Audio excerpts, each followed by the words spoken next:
Why do the United States often misinterpret China moves in geopolitics?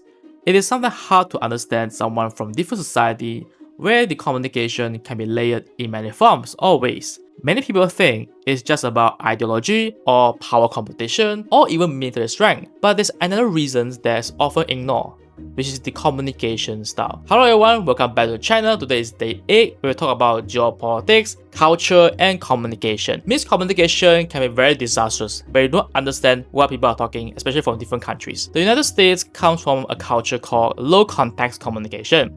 That means people are expected to say exactly what they mean and words carry most of the meaning. A contract has to be written down clearly and every point argued clearly and openly. In politics, American leaders give speeches where they directly state their position, red lines, and conditions. China, on the other hand, operates in a culture of high context communication. So what is high context communication? This means that meaning is not always in the words themselves. It is often found in gesture, even in silence, or in the choice of setting, or even in the cultural references or history. Words are just one part of the message, and the rest you have to figure out by yourself. What? And that's what they call as high context communication. Not only China, but many countries in Asia also having this kind of high context communication, where you have to somehow guess what he or she trying to tell you in their own context.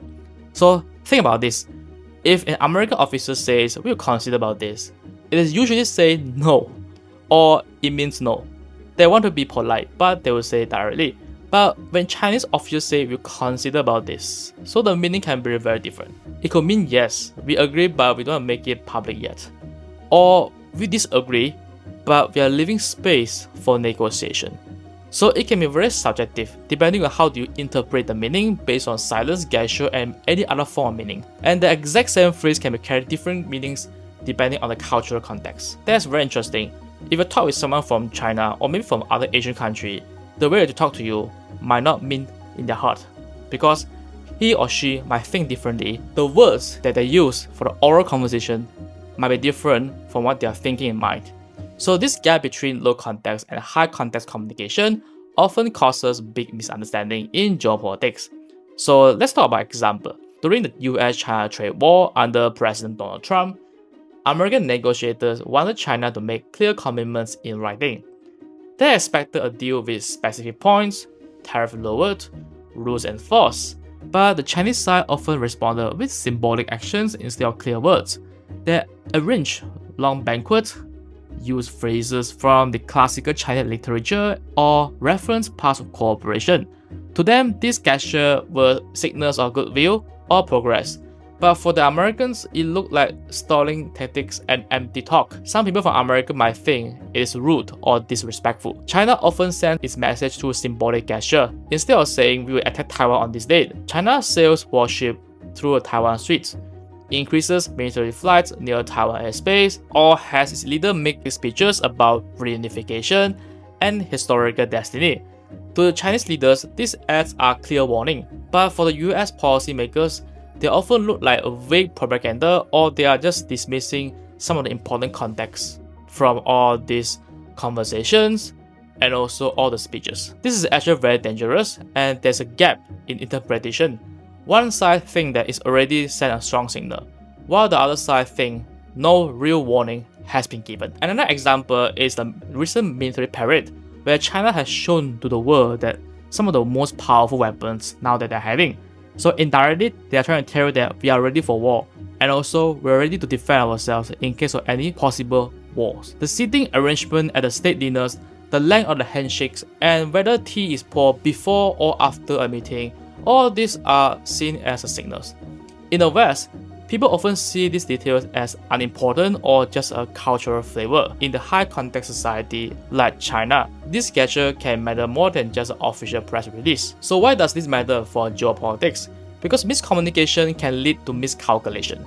The United States looks for clear words, direct commitments, and black and white answers. When they don't get from them, they assume China is hiding something or acting in bad faith. Meanwhile, China thinks it has already communicated through enough symbols and gestures and views where the United States might think it is disrespectful. The clash of communication style can make conflicts worse. The trade war lasted longer could be because of this, Tensions over Taiwan keep escalating partly because of this, and global diplomacy is full of moments where both sides walk away thinking that they sent a message. The cultural expert Erin Meyer in her book, The Culture Map, explained this very clearly.